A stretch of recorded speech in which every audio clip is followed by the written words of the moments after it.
இது ஒரு மகிழ்ச்சிக்குரிய நாள். அழைப்பிதழிலே கூறியிருப்பதைப் போல இது புனித ரமலான் மாதத்திலே ஒரு நாள். ஆம், நோன்பாளிகளே, ரஹமத்தின் வாசல்கள் உங்களுக்காக திறந்திருக்கின்றன. நோன்பாளிகளே, சொர்க்கத்தின் வாசல்கள் உங்களுக்காக திறந்திருக்கின்றன. நோன்பாளிகளே, நரகத்தின் வாசல்கள் பூட்டப்பட்டு விட்டன. நோன்பாளிகளே, சாத்தான்களுடைய கரங்களுக்கு விலங்குகள் இடப்பட்டு விட்டன. நோன்பாளிகளே, சொர்க்கத்தின் தலைவாசல் ரய்யான், அங்கே நோன்பாளிகள் மட்டுமே அனுமதிக்கப்படுவார்கள். அப்படிப்பட்ட ஒரு புனிதமான ஐம்பெரும் கடமைகளில் நிகரற்ற கடமை என்று திருக்குர்ஆன் சொல்லுகிற கடமையிலே நோன்பு நோற்றல், கலீமா, ஏகத்துவ இறைவணக்கம், 5 வேளை தொழுகை, ரமலான் நோன்பு நோற்றல், வாடிய பயிரை கண்டபோதெல்லாம் வாடினேன் என்பதைப் போல பசித்த வயிறுகளுக்கு சோறு வழங்குவதை போன்ற வாரி வழங்குகின்ற ஜக்காத், புனித ஹஜ் யாத்திரை ஆகிய இந்த 5 கடமைகளில் திருக்குர்ஆனினுடைய 2வது அத்தியாயத்தின் 183வது வசனம் அழுத்தம் திருத்தமாக சொல்லுகிறது. இந்த 5 கடமைகளிலே தவிர்க்க இயலாத கடமை நோன்பு நோற்றல் என்ற கடமையை சொல்லுகிறதே. அந்த நோன்பு நோக்கின்ற இந்த ரமலான் திருநாளிலே நோன்பு திறக்கிற இஃப்தார் நிகழ்ச்சியில் 25ஆம் பிறையிலே கலந்து கொள்கிறேன். லைலத்துல் கத்ர் ஒரு புனிதமான அந்த நோன்பு நாளை சொன்னார்கள். ஸல்லல்லாஹு அலைஹி வஸல்லம் எம்பெருமானார் அண்ணல் நபிகள் நாயகம் அவர்கள் இந்த லைலத்துல் கத்ரினுடைய சிறப்பை இந்த நாளிலே நீங்கள் ஏற்றுக்கொள்ளுங்கள் என்று கூறுவதற்காக அவர்கள் புறப்பட்டு சென்று கொண்டிருக்கிறார்கள். அப்பொழுது அங்கு 2 இஸ்லாமிய சகோதரர்கள் அவர்களுக்குள்ளே சச்சரவு செய்து கொண்டிருக்கிறார்கள். இந்த சச்சரவின் காரணமாக அவர்கள் கவனம் அதிலே சென்று விடுகிறது. பெருமானார் கவனம், அவர் சொல்லுகிறார், நான் லைலத்துல் கத்ர் இந்த நாள் தான், இந்த பிறைதான் என்று சொல்லுவதற்காக புறப்பட்டு வந்தேன்.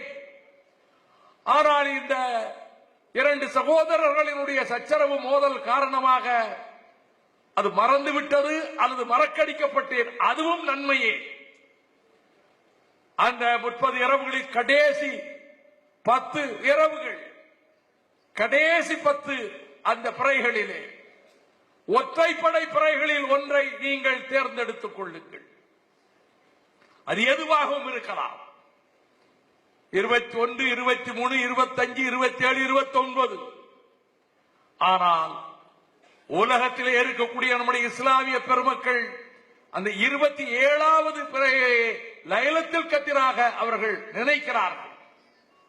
அப்படிப்பட்ட ஒற்றைப்படை பிறை நாளிலே இந்த ரமலான் நோன்பு நோக்கின்ற அந்த புனிதமான ரமலான் மாத காலத்திலே உங்களை சந்திக்கக்கூடிய வாய்ப்பை கடந்த ஆண்டை போலவே இந்த ஆண்டும் ஆயிரக்கணக்கானவர்கள் அரங்கத்திற்கு வெளியிலும் எண்ணற்றவர்கள் திரண்டிருக்க, இவ்வளவு இஸ்லாமிய பெருமக்கள் திரளுகிற ஒரு நிகழ்ச்சி தலைநகர் சென்னையில் மறுமலர்ச்சி திராவிட முன்னேற்ற கழகம் என்பதற்காக அல்ல, அரசியல் எல்லைகளை கடந்து இந்த சிறுபான்மை மக்களினுடைய புனித இந்த நோன்பு திருநாளை கொண்டாடுகிற தலைமையேற்கக்கூடிய முராத் புகாரி அவர்கள் குடும்பத்தின் மீது இந்த இஸ்லாமிய பெருமக்கள் எவ்வளவு பற்றும் அன்பும் நம்பிக்கையும் வைத்திருக்கிறார்கள் என்பதனால் இவ்வளவு திரண்டு வந்திருக்கிறார்கள் என்று கடந்த வருடத்திலே உங்களிடத்திலே கூறிய சொற்களை நான் இன்று மீண்டும் நினைவுக்கு கொண்டு வருகிறேன். அப்படி இந்த ரமலான் மாதம் என்பது ஒளி தருகிற மாதம், மாற்றம் தருகிற மாதம். இந்த ரமலான் இந்த அற்புதமான திங்களிலேதான் இஸ்லாத்துக்கு மகுடங்களை சூட்டிய வெற்றிகள் வந்து தேடி கிடைத்தன. ஆம், பத்ரு யுத்தகளத்தின் வெற்றி இந்த ரமலான் மாதத்திலே தான் 17ஆம் பிறையிலே. மக்கா யுத்தகளத்தின் வெற்றி இந்த ரமலான் நோன்பு காலத்திலே தான். மங்கோலிய தாத்தாரியர்களை இஸ்லாமியர்கள் வெற்றி கண்ட யுத்தகளமும் இந்த ரமலான் திங்களிலே தான். சிலுவை போர்கள், குருசேட்ஸ் என்று சொல்லப்படுகிற சிலுவை போர்களிலே இஸ்லாமியர்களுக்கு கிடைத்த வெற்றியும் இந்த ரமலான் திங்களிலே தான். ஸ்பெயினில் நடைபெற்ற மிகப்பெரிய யுத்தகளத்தின் வெற்றியும் இந்த ரமலான் போர்க்களத்திலே தான். அந்த நிகழ்ச்சிகளை சொல்லுகிற போது 38 போர்க்களங்கள் நிகழ்ந்தன. அந்த 38 போர்க்களங்களில் 27 யுத்தகளங்களுக்கு பெருமானார் ஸல்லல்லாஹு அலைஹி வஸல்லம் அவர்களே சென்றார்கள்.